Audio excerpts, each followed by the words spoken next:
Tom Vasel's top 100 games of all time. Some say that Tom is like a giant among men. Others say he's a little obsessed. I don't even have a top 10. Tom Vasel's top 100 games of all time. Hey everybody, I'm Tom Vasel and welcome to my top 100 games of all time. Today we are going still through the bottom half of this top 100, but we see some really great games here. So what makes me pick a game for my top 100? How do I go through all these games? I mean, I play dozens of games weekly. You know, how does a game just go to the top? And there's a couple things. One, do I lay awake at night or when I'm in my free time and do I find myself thinking about the game? Because if so, then there's a good chance it's in my top 100. Am I, when I go back and say, what are my favorite experiences ever playing games? Does this game show up? Well, then there's a good chance. Does it have a ton of variety involved in it? Well, then there's a really good chance. Does it feel different and unique? And I feel like every game is going to have a different playthrough than the last one. Then it's probably one. Is it beautiful and have great components? This isn't as high as the other ones, but that certainly has a factor. And there's all these different factors. All right, you're probably not here to see all that. You just want to see the list. Let's get into it.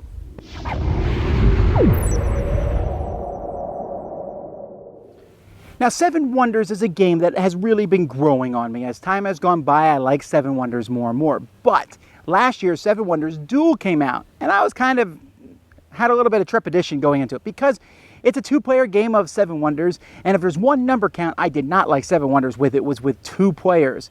Well, Seven Wonders Duel takes care of that. Seven Wonders Duel, just slams that down. It is a great 2-player game, and it takes drafting cards and does something unique with it. You put all the cards on the table, and each turn I take one. They're kind of put there in a fanned-out leaf grid, and when I take a card, it will free up other cards for the other person to take.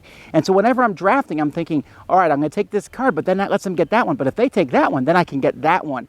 And so there's a little bit of cascading effect there, but you're also trying to get, points to win or win with a straight-out military victory or a straight-out science victory. So there's 2 alternate ways where you can instantly win, and those 2 things are always hanging over people's head, and it means that no matter how much better the other person's doing, you always have a chance to come back. This is a solid, wonderful 2-player game. Highly recommend it.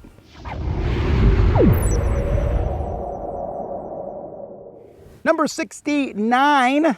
to Bill and Ted, is Battle Line. Or actually, I think I'm going to start calling this Shot and Totten. Really, it's the same game. Shot and Totten came out well over a decade ago. In fact, this has been on my list every year since I've started it. And then GMT remade the game, called it Battle Line, and added Tactics card. Well, now Yellow has remade it back into Shot and Totten, and it kept the Tactics card. So it's essentially the same game. In Shot and Totten, you are Scottish people basically fighting over different stones. In Battle Line, you're warriors fighting over different areas, whatever. It's cards. You're playing 3 cards at different spots on the board. 3 is the most you can play. You play 1 at a time in these areas. As soon as both players have 3 cards, whoever has the better set of 3 cards wins. 3 cards that are a straight flush, like a 4, 5, 6 of red, is the best thing you can have, but 3 4s is 3 of a kind is below that. Then a straight, or a flush, then a straight, then just whoever has the highest total. And you're constantly saying, okay, and there's 6 different colored cards, and they go 1 through 9, and you're trying to sit there and go, okay, if I put this card here, then that card can't go there, and it's really strategic, I feel. But certainly there's luck in how the cards are drawn, but it's a game that I've found that I'm constantly wanting to play over and over again, so definitely check that one out. That is Battle Line, if you find the GMT version, or Shot and Totten. Shot and Totten has the way better artwork. Battle Line, I guess, if you don't like the Scots theme, but either way, a wonderful 2-player game.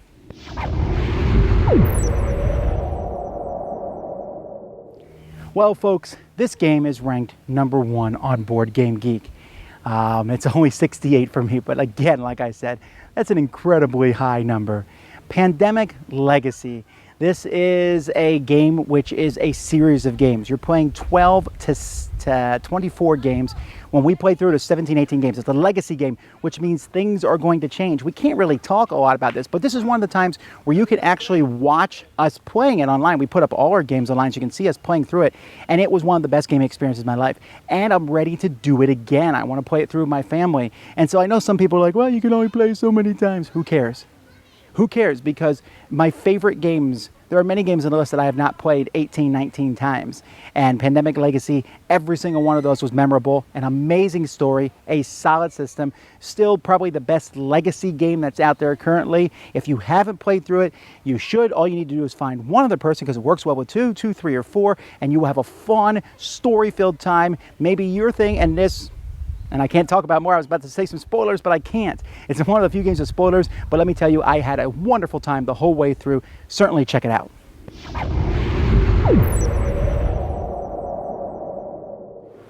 Another game that I really enjoy, and this is not the first year it had the opportunity to make the list, but it's the first year it made the list, and that's Marco Polo. Now, many times people watch my videos and they get on my case because they say, Tom, you don't like Euro games, but Marco Polo is right up the alley of the exact kind of Euro game I like. It has dice, but it's not the reason I like the game, because dice are, you know, you roll them and you use them for doing different actions, which is something I like a lot. It has pretty cool components, even though I upgraded mine, even cooler components. It has kind of a lackluster theme. Yeah, well, it is what it is. But what really brings this game home for me is that each person has their own special power. Each person has a power that when other players see it, they'll go, that's not fair. Your power is so much better than ours. Yeah, it is. That's true. Each power seems like it's game breaking. And because of that, and there's even this mini expansion you can get that has even more powers in the game and more characters. So every time I play it, I'm like, okay, I'm playing with Marco Polo this time, who incidentally is not my favorite character in the game, but I'm playing with this character. Well, this character lets me do this. Okay, so how am I going to work the whole game around that? Marco Polo is played in our group almost every other week. I don't play it all the time, but there are certainly people who love the game, and it's because it's solid. The designers of this are some of the hottest Euro game designers out there at this point in time. This is one that I can see myself keeping for a while. Really enjoy it, Marco Polo.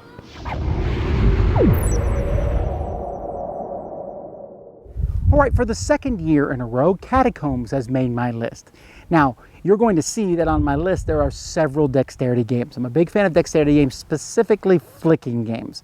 There are all sorts of dexterity games, pulling things out, making towers collapse, trying not to make something fall off balance. But flicking games are fun for me, especially when they're thematic. And Catacombs is thematic because it's a dungeon crawl, but you're flicking discs. And they came out with an expansion which added even more flavor to Catacombs. One person's the dungeon master, everyone else is heroes, and you're going to be flicking discs around the board. And each person has a special ability, like maybe an archer has little arrow discs that they're flicking. A barbarian, he just smashes into stuff with his disc, but he can rage and go 4 times in a row. And there's many different characters, and the monsters are different. Some monsters need to be hit several times, some can turn you into stone briefly. The wizard has a whole plethora of spells that he can throw at these characters.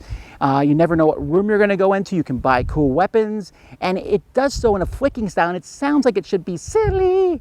And it is a little silly, but at the same time, it does an excellent job at bringing a dungeon crawl to life without all these complicated rules, and yet it doesn't feel like the chuck dice, see what happens type thing. This is just a straight up, interesting, unique, fun game.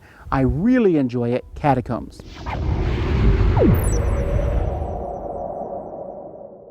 Libertalia is my number 65 game.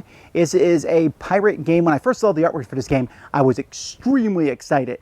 I didn't know what to expect from the game, but the artwork loves piratey. Yeah, pirates, I love pirates. And there's very few good pirate games. Well, this one is piratey in nature. It doesn't necessarily feel like a pirate theme.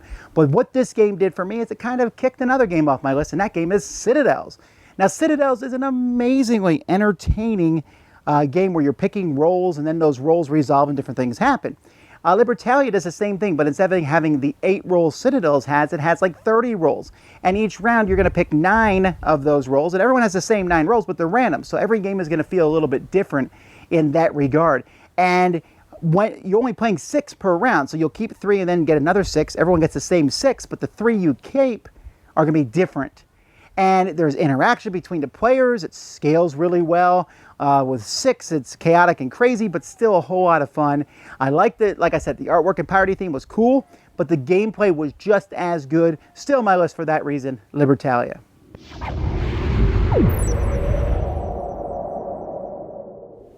Now, it's really intriguing how this game has been on my list on the very first year, and it's still on my list. Although there was like a period in the middle where it dropped off my list completely because I just wasn't playing it as much. Yet this classic game, which is now almost 15 years old, I think it is 15 years old, like very soon now, Puerto Rico is just that fantastic of a game. You cannot deny it. You know, sometimes I would say, man, if the games like Prince of Florence or these games came out today, they'd be lost and all the rest. They would be, I think. Puerto Rico, I don't think it would be. Puerto Rico stands alone. It has almost no weaknesses. Player turn order is a slight weakness, but other than that, it's a fantastic game of picking a role and everyone else follows that role. It's one of the few games that can really take claim to the term elegant. And they made a deluxe version 10 years later, which was really nice. And now I've even deluxed mine out even a bit more with some stuff from Meeple Source. I have a beautiful version of Puerto Rico, but not only is the game beautiful, it's just that easy and simple and fun to play. This is a highly recommended game for me. It used to be the #1 game at Board Game Geek. It's now dropped into the top 10, but it's still staying there, it's still staying strong because the game is really that well designed. It's probably, I like it with all the player counts. I'll even play it with 2, a variant with 2, but and I also like it with the expansion at it, but it goes well up to 5. Just an excellent game. You really, you know, there are some games I don't know that you should play. You know, my idea of Robo Rally Senate Bats, you don't play it. But Puerto Rico, play it at least once because it's really that good.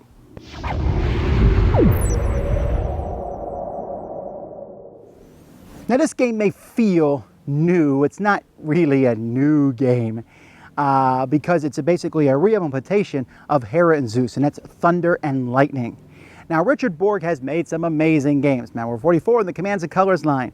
But I would argue that he's also just as well known for some other games like Liar's Dice, but especially Hera Zeus, which was upgraded to Thunder and Lightning. Thunder and Lightning takes Hera and Zeus, which was already a good game, streamlines it, makes it beautiful, makes it better, the card size, everything. It's a great package. If you're wondering what the game is, essentially it's a 2-player version of Stratego in cards, but you have a handful of cards too, so you're looking for one card for your opponent, trying to figure out where that card is. Did they put it in front of them, in which case can I capture it, or is it in their hand and I'll play a card that let me pick it out of their hands. The decks, it's almost a symmetrical game.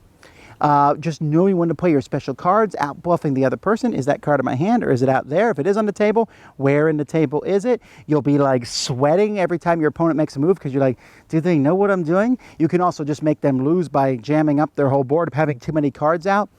But then you can move cards and attack each other just like Stratego. It's great, and with this beautiful theme and artwork on top of it, one of the best 2-player games I own. That is Thunder and Lightning.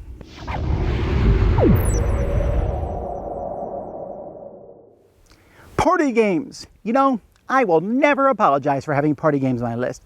And it always cracks me up that some people seem to find a way to delegitimize someone's list by going, they have a party game? How can you make a party game better than this grandiose old game? Because my list is all about fun. And I love fun. And party games can be so much fun. And this is not the last party game you will see. Dixit is a fantastically fun game in which you have this beautiful, seemingly drug-induced artwork, cards out there, and you're going to put a card out each turn and face down, and you say anything you want about the card. I can say, this card makes me think of English class, or happy, or boo, boo. You can do whatever you want. Everyone else puts down a card that they think matches what you just said. You shuffle them, turn them up. Everyone has to guess which one's yours. And if they're correct, they'll get points. But if they pick someone else's card, that person gets points. Giving the clues is easy and fun. You don't want to be too obvious because then everyone gets points except you.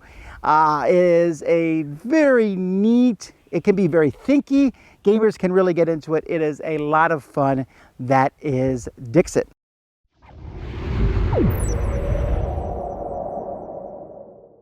Domain is from Klaus Teuber, and he's probably most well known, not probably, he's definitely most well known for Catan. But Catan's not in my top 100. I do enjoy it. I like it a lot. It's a fun game. But Domain is for me, his best game that he's designed.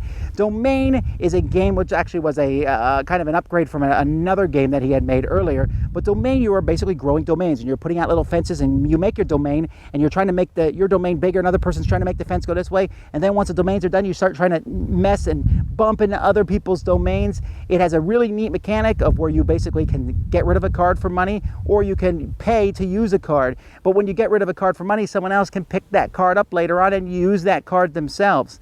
And so it's a very simple game, very mean and vicious. It holds a special spot in my heart because Over a decade ago, my wife went out randomly and bought me a board game, hoping she was correct. And this was the board game, and it was so much fun. And it's still my top 100. And yeah, it might be 4 or 5 spots higher because of that nostalgia. I don't know. But it definitely, beyond all that, cool pieces, great game. I'm still surprised that this one doesn't get as much love. Well, I guess it's mean. Maybe that's why it doesn't get as much love as Catan. But that's a great game, Domain. And that's 10 more games. Whew. We're getting closer. I can feel the top 50 coming soon. Not yet, but this has been a lot of fun for me to do. It's been great to be able to film here at the Miami Zoo. I really appreciate all you watching and looking at all these games for the 11th or 12th time that I've done this now. I love to hear feedback from you. Don't forget to check out our Facebook page. We got a lot of stuff going on there also. Until next time, I'm Tom Vasel, and you've been watching 100 great games. No, the best games, according to me. Thanks for watching. To see the rest of the top 100 lists, check out our website at dicetower.com, where you can also find The Dice Tower, the premier podcast about board games. I'm Eric Summerer, and you've been watching Tom Vasel's Top 100 Games of All Time.